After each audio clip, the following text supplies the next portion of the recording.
Good afternoon, and welcome to another edition of the National Reentry Network's for Returning Citizens Black Table Talk podcast, all things policy focused. We have my lovely co-host, Mr. Zachary Ragone, our policy director here at the organization, and we also have none other than Katie McConville, who will individually introduce themselves with Counsel for Court Excellence, and she's a policy counsel, right? Yes. Wonderful. So, just to give some perspective today, we are going to talk about what is policy and how does it, in terms of empowering or affecting returning citizens, and how can the larger community get involved. And so, before we start to dive into what is policy, I want to have my co-host, Mr. Ragone, introduce himself and tell us a little bit about how he got involved in this work, and then I'll give it to you, Katie, to do the same thing. So, appreciate it. My name is Zach Ragone. I'm the policy director here at the National Reentry Network for Returning Citizens. Very excited to be on the podcast today. I can say this is the first time I think I've been called lovely before, so that's always exciting. So, I am a returning citizen, and I come to this work somewhat through that. My previous experience was with the federal government working in administrative and later on analytical roles. I also have a bachelor's degree from Christopher Newport University in political science, so I've always been kind of interested in more of the policy legislative side of things, but went the civil service route. After being released and really through my time incarcerated, I realized I wanted to find employment after the fact that was going to give me a sense of purpose, that was going to help turn this unfortunate circumstance in my life and find a way to leverage it in such a way that I can turn a negative into a positive. And so I thought going into the criminal justice reform space would be a great opportunity. Coming through the National Reentry Network's Ready for Work program, our CEO actually saw my resume, thought that I would be a good fit for a move into policy that he was hoping to pivot to with the organization, having kind of a dedicated policy person. So brought me on, and it's been a good, exciting about seven months now. We've been doing a lot of work with the DC Council, trying to advocate and push for positive change for returning citizens, and I've been enjoying it. Oh, that's beautiful, Mr. Ragone. Thank you for sharing that. And now we get to hear from the lovely Katie. Hi, thanks so much for having me here today. My name is Katie McConville. As you said, I'm a policy counsel at the Counsel for Court Excellence.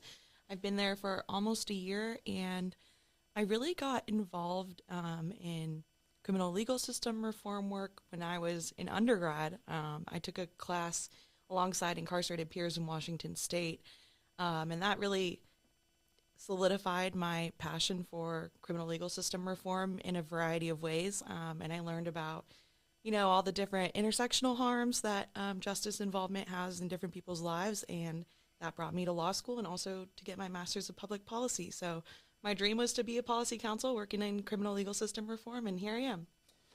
So I think it's actually kind of neat. We've got a shared history of a sort there, just from the flip side of things, because I was actually, while in the DC jail, I ended up participating in a couple different classes that were that type of situation where they were bringing in external college students into the jail and having kind of joint classes. So just on the opposite side of that, but that's a nice little unifying spot we had in our background. Yeah, that's awesome. Oh, thank you both for sharing that. I feel like for those of the listeners who are going to hear this podcast, and for some they may be familiar with the public policy space, right? But just to not to rush past what we were just saying about common ground, right?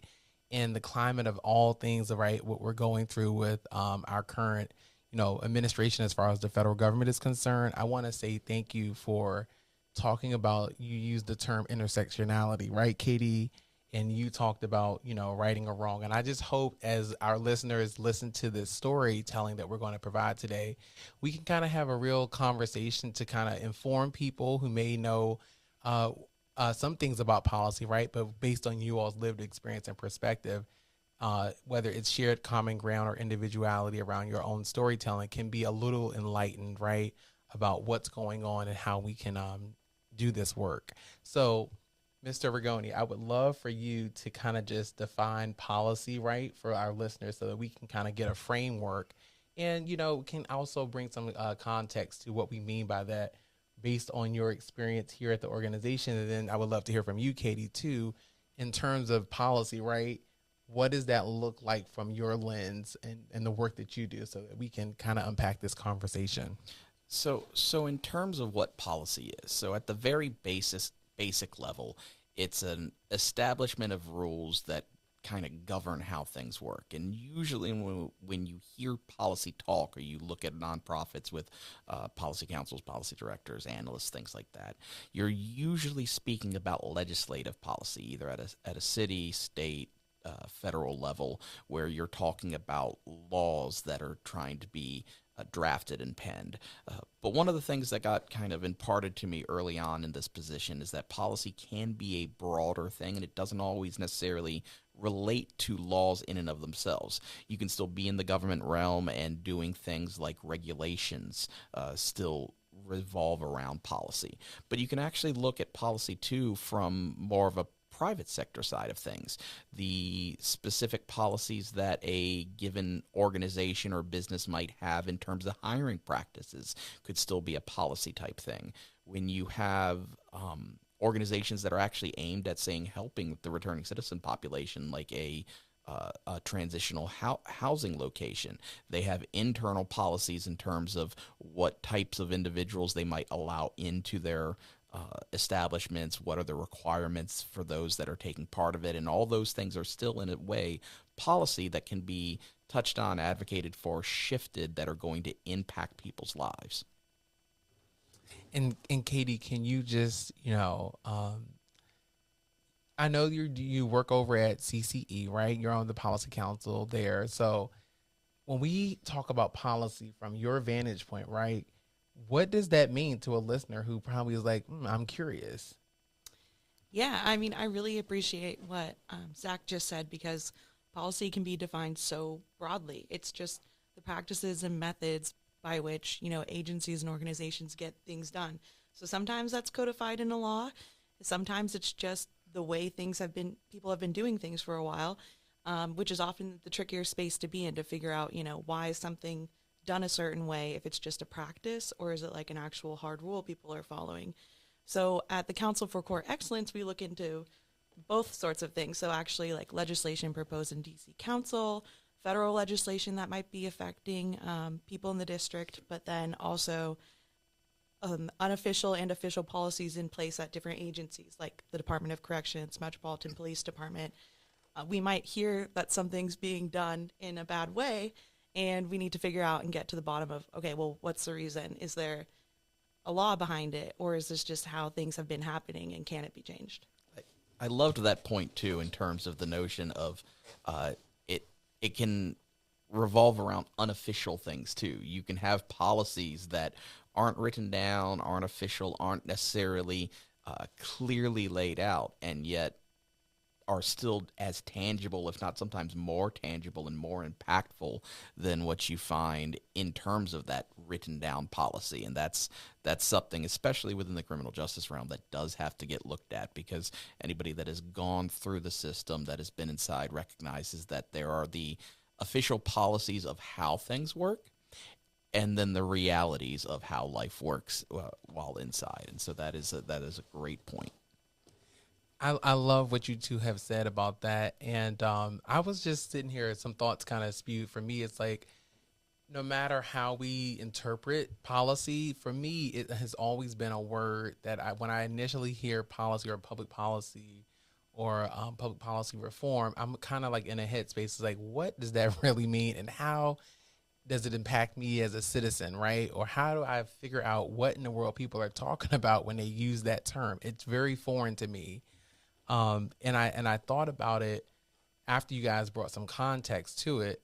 I like what Mr. Ragone was saying, our co-host, talking about, right, Katie, policy is also, it can become very pie in the sky in terms of theoretical, in terms of what we are trying to reform, particularly in the reentry space, justice impacted space. But then there's the practical side, right? Like how the policy has been implemented and how you put it into practice. So I think we've done a really good job just, demystifying the fact that for those who are going to be learning or hearing about policy and how we can actually engage in this process cannot be fearful, like maybe I once was about, what does this mean for me? Let's break that down a little bit further. So the question then becomes, right, what is policy and how does it work, right? So that's why I want to kind of segue into.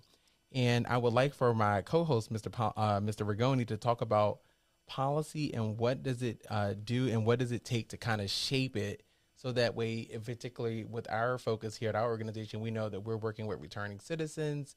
You talked about a minute ago, it could impact policy around, I always say, Katie, the big six: employment, housing, healthcare, transportation. I hope I don't draw a blank. What was the other two? Can you think of them? Employment, housing. Oh, I got the other two: clothing and food. Right. So those big things, policy can always be shaped around returning citizens and how we can overcome those myriad of barriers. But I would love for you two to kind of chime in on how are those policies shaped, right? And how can they help impacted people who have been involved in the justice system navigate their, barrier to breakthrough in those kind of areas of policy. Katie, would you like to start? Sure. Yeah. I think just like we were talking, policy is a variety of things, right? Practices and also official policies. So in supporting people going through reentry, I think it comes in from several ways. There are, district programs, government programs that may be able to help folks, but a lot of times it's people like nonprofits or just active community members, sometimes faith-based communities that are really involved in setting up programs or just making resources accessible to people who need it. So I love if things were easy to find out about for people going through reentry, but a lot of the times it feels as if things are approached from a piecemeal manner, right? So it may not be, there's a one-stop shop that can connect you to a bunch of different resources, say some for food and clothing and healthcare. It may be that you have to individually seek out resources in each of those areas. And I think, that it can also be a problem for people. And the more that people can be in community with each other, organizations like ours talking to each other, doing coalition work, things like that, we find out where the true gaps are and where there just needs to be more information to bring resources to people who need it. And I want to highlight one of the words you said there, because I think that's the big thing in terms of like how policy kind of comes around, how we kind of latch onto things. I think it's usually one of two ways. There's either a clear sign of a problem that is clearly evident with what's going on currently with something, or there's a clear gap where nothing is really happening and needs to, and so we need to fill that in. So it's basically either policy that's going to be massaging or changing or altering a problem currently there, or filling in that gap in some way. And I spoke at George Washington University recently at a class, and we were talking about this a little bit, specifically as it relates to the criminal justice field and the criminal justice reform field, because there's a large kind of debate around broadly, but also in terms of policy, in terms of this dichotomy between those with academic experience and those with lived experience. And my strong urge is I think both of those have such significant benefits, and it's ultimately that the sum of their parts is always better when you can bring that together, because as it relates to how to advance policy or how to identify things, I'm of the belief that good policy is always driven by data. It's always driven by looking at cold, hard facts and identifying where either opportunities are or issues are present and using that. However, I think you then check the facts and you check the solutions you come up with and provide kind of insight and direction through that lived experience and through the emotions. Because I think ultimately emotion is not a good starting point for policy, but I do believe you need to roll that in, because sometimes when you're just dealing with the facts, especially with something with criminal justice, where a lot of times it's hard to really get truly good facts. You need to be checked a little bit as to some things can seem great in theory, but when you actually start looking at the practical realities of it, it doesn't work out so much. No, that resonates with me. I'm sure it resonates with those who are going to be listening to soon about, just exactly what you were talking about. I want to also unpack this a little bit further. Can we go there, right? There are challenges when it comes to how we shape policies, whether it's the Big Six, whether it's from coalition building in terms of organizations like Counsel for Court Excellence or the National Reentry Network for Returning Citizens, really, boots on the ground. And we're going to get, we're going to get to the more nitty gritty in terms of like, what are these policies and things like that to kind of illuminate this conversation for our listeners. But I want to talk about in shaping these public policies, right? There has to be challenges with this, right? We can talk all day long, like you said, about these theories and not, following the science. And we got to normalize that, following the data, right, Katie? But there is an art form to this too, right? You have to bring your creativity to whatever it is that you want to be, what you're fighting for, right? A lot of times I think when we fight in this creative space of saying like whatever the policy might be, when we get to that point, we can kind of talk about it more. There are so many times when we fall away from following the science and data that says, this has to be fact checked, like you said, Mr. Ragone, right? In order to make sure that the outcomes that we want in terms of our public policy and I think reentry are effective for the community. So I want to know, can we talk about the good, the bad, and the ugly around challenges with public policy and trying to influence legislators or policymakers that change does need to happen. It should follow science, your point, but there's a creative path forward where nonprofits and coalitions come in to do the work and kind of partner with, city council and legislators as well. And I'll start with maybe Katie.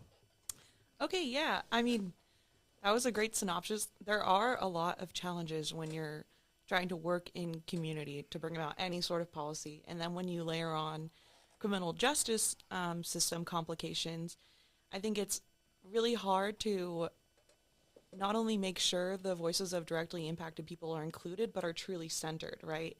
I think in our coalition work, we are very cognizant of if there are and are not directly impacted folks' voices represented at the table in terms of, developing a new policy, supporting legislation, providing input from the forefront when something's being drafted.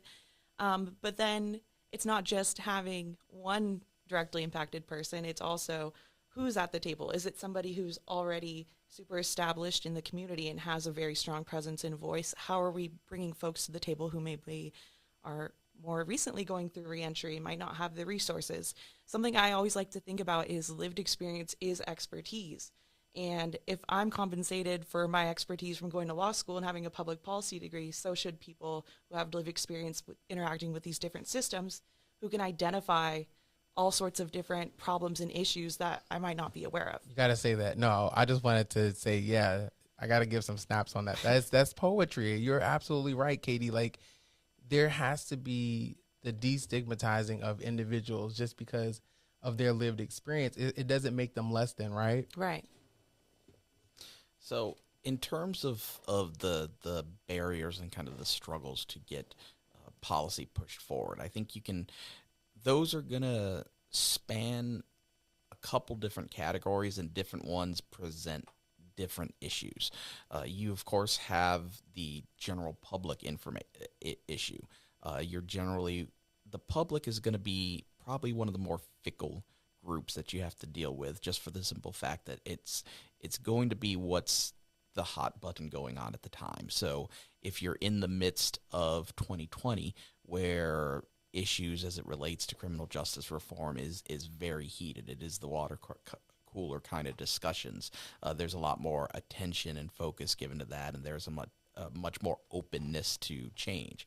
On the flip side, though, you have to also recognize that instances where the public, rightly or wrongly, I think one of the things that policymakers need to be aware of sometimes is the fact that it's not always about what reality is. It's about what people think reality is, and whether you like it or not, they're going to react based on what they feel and what they think is going on. And you can try to convince them otherwise, but emotions, as we leverage to try to make our point, are very powerful. It's also powerful on the other side, and we sometimes lose sight of that. So like right now, or in recent years, this public safety issue has been becoming a greater thing and a more of a focus. So it becomes, from the policy space, is how do you still message and push for your reforms when the public is of that mindset and you're having to deal with that. Similarly, you have issues and barriers as it comes to legislators. Ultimately, politicians are looking to get reelected. That's the base core duty of their job, sadly. And they're going to be looking at what the public is feeling, what it's thinking. And so you're generally needing to show a politician why it's going to be beneficial for them to get on board with this, whether that is getting a constituency that they might not already have and trying to bring that in, or highlighting why it's not going to damage them as much as they might think.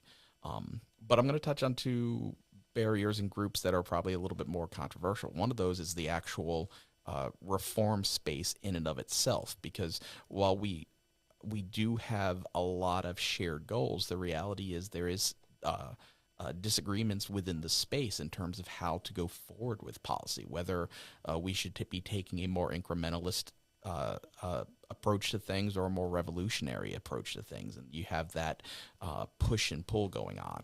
Similarly, it's one of those things, are you willing to potentially work with those that are not quite as fervent on issues as you, to try to find that middle ground that can be pushed forward?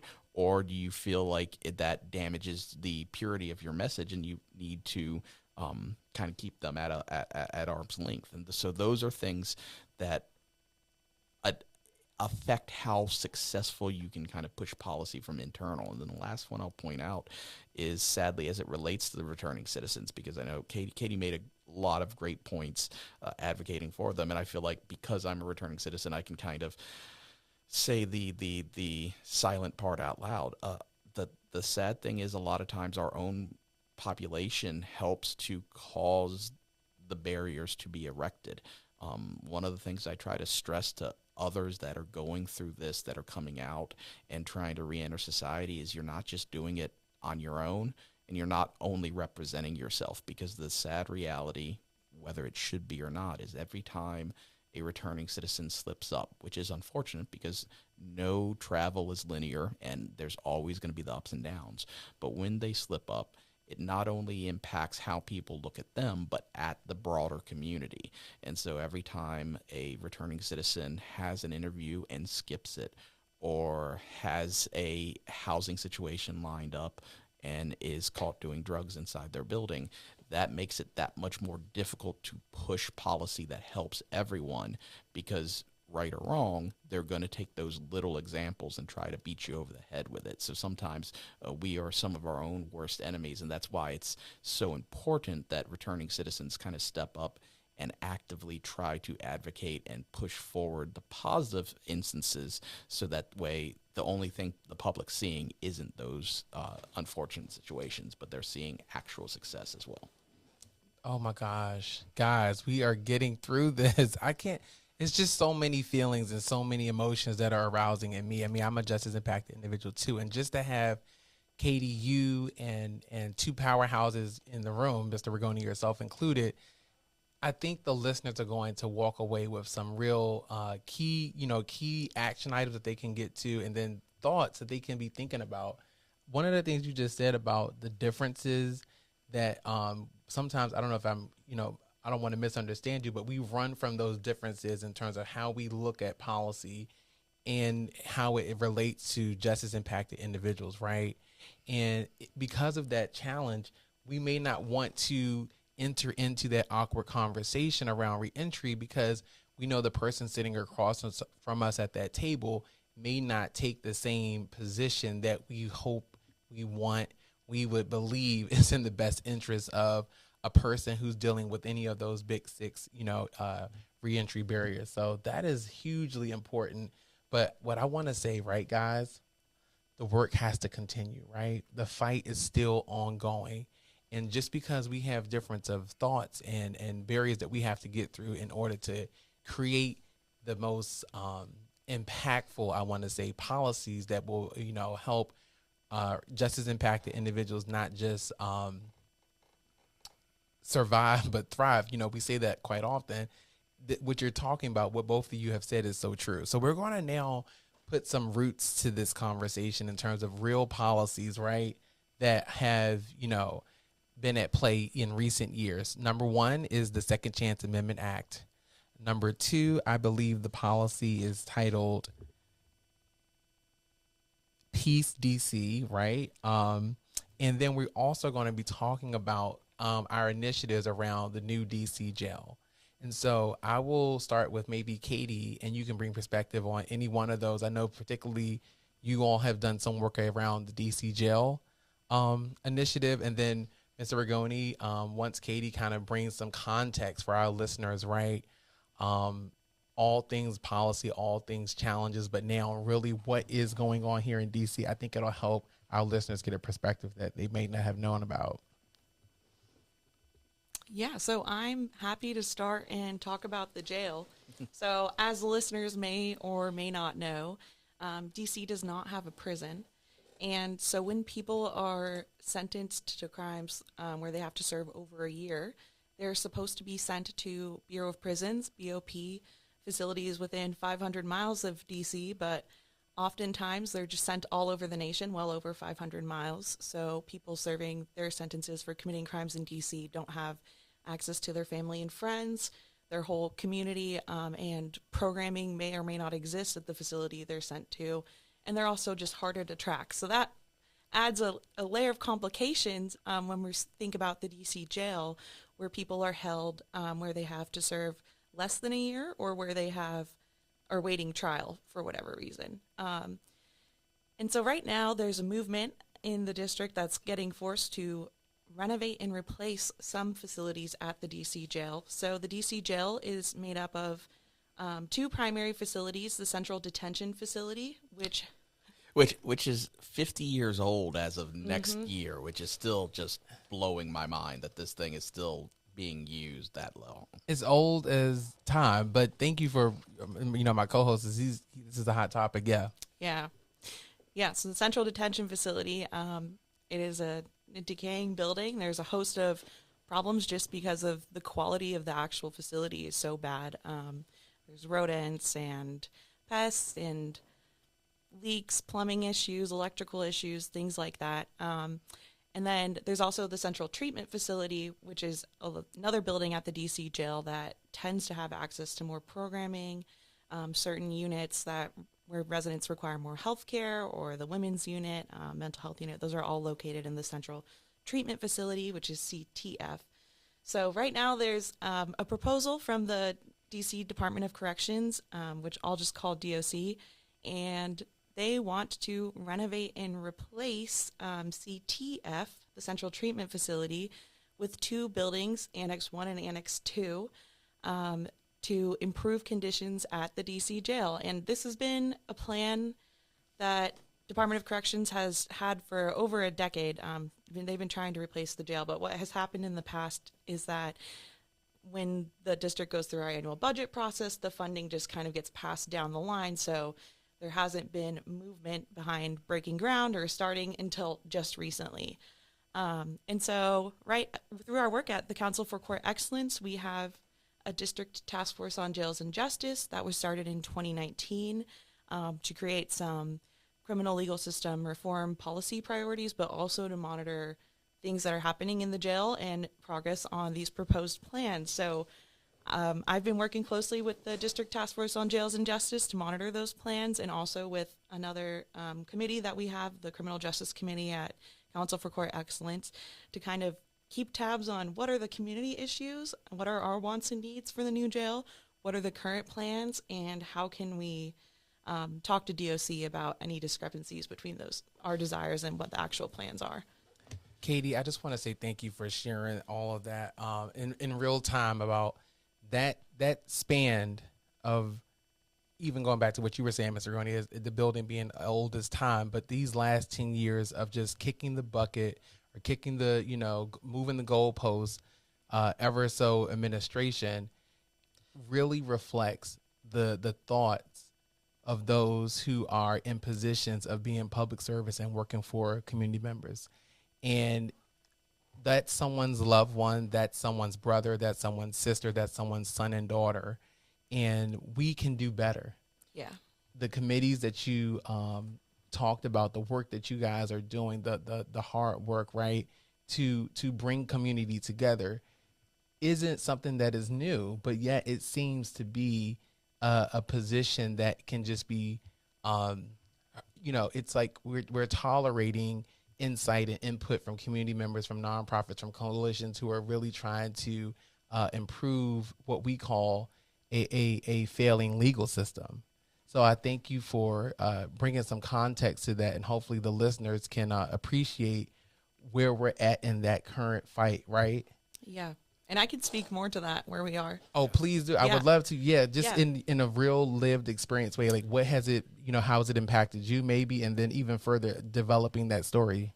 Yeah, I mean, honestly, the process of monitoring the Department of Corrections plans for the new jail has been a little bit frustrating, in that there are community meetings. There's a website, newcorrectionalfacility.dc.gov, I believe, for the listeners, where you can look at the proposed architectural renderings and things like that for the new jail. Yeah. I got to say, I love not a lot of information about inside, but I mean, the outside rendering is just beautiful. I mean, it looks like it's it's something from you'd see over at Tyson's when they're putting in the new metro. Not like that's actually any use for the people in the jail, but they really went all out on that. And Katie, I'm so glad that we're not rushing past this, because even as you continue to unpack it, and he's talking about the beauty, right, and all that we're seeing, the exterior part. The sarcasm might not have came through, but it's the fact that they if you look at the proposal, they've got this huge architectural rendering of the outside, and it just shows you the misplaced focus on this, where rather than it was lacking a lot of core issues that actually is relevant to running a jail and having people living in that, but they spent significant, front and center is this great rendering of what the outside's going to look at, the superficial level of it, and wow. It was just it kind of highlighted the ridiculousness of it. I think of the fact that it was so superficial on the front that it kind of told you what was going to be inside. But can you repeat the website again, Katie? And then also kind of, I wanted to hear the rest of the story that you were telling about the impact that the current DC jail is having on the larger community. Yeah, so the website is newcorrectionalfacility.dc.gov, I believe. No www. Or if you just Google New Correctional Facility, District of Columbia, I'm sure it'll pop right up. And if you sign up on that website under the questions and comments form, it's not straightforward. But if you signed up as if you were writing a comment, you will go on their email list and you will hear about these community engagement sessions that DOC announces. They do list some of them on their websites, but it has been frustrating because they've only been giving us maybe 72 hours max notice for these in-community events. I know that DOC has been sending targeted mailers out to different community areas, and right now they're in the process of doing more community engagement and outreach, and also they're beginning the permitting process for this whole project. So there's definitely still time to have your input heard if you want to loop in. Also, if anyone wants to email me, I'm always sending out the email blasts about these events, so you can also just look me up and get in touch. But at those events, we've incrementally heard since last fall more and more details about the plans. So I would say last fall, we didn't have any information about the number of beds in the new facility, which was a major problem because, as we said, Central Detention Facility, CDF, houses the most residents of the jail, but the current plan is focused on renovating and replacing CTF, which has fewer beds. And through community pressure over this past year, DOC basically said we will add 2 more floors to this proposed annex building to renovate CTF to get more folks out of CDF sooner.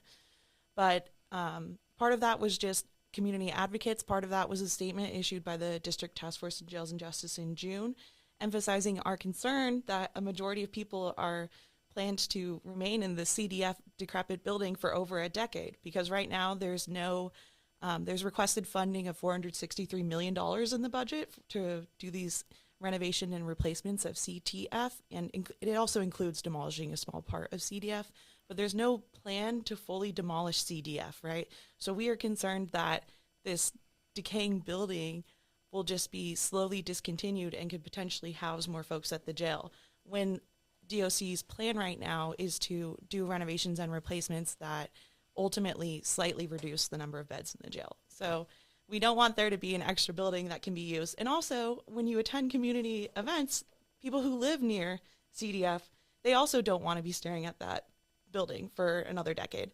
So I think there's a lot of folks that would like things to change in the jail for different reasons. And it would be great if we could get to the point where we discuss like things like programming space on the inside or the new plans. We've slowly gotten more of those details, and we have a few more concerns we're focused on. I know Mr. Ragone is also aware. But yeah, would you like to talk about this? I would love to. I was going to also say, just kind of like we're at in this conversation, this is just putting some, legs to this table around some of the challenges, particularly with the DC jail proposal, right? And Mr. Ragone, my co-host, I would love to hear from you about the Second Chance Amendment Act or the current peace. I forgot what the Peace DC that Yeah. Ms. Pinto is putting out. Yeah. So the one I want to give one last thing on the jail, because I do think it's an important point to highlight, and Katie did a great job kind of highlighting this. We've funded thus far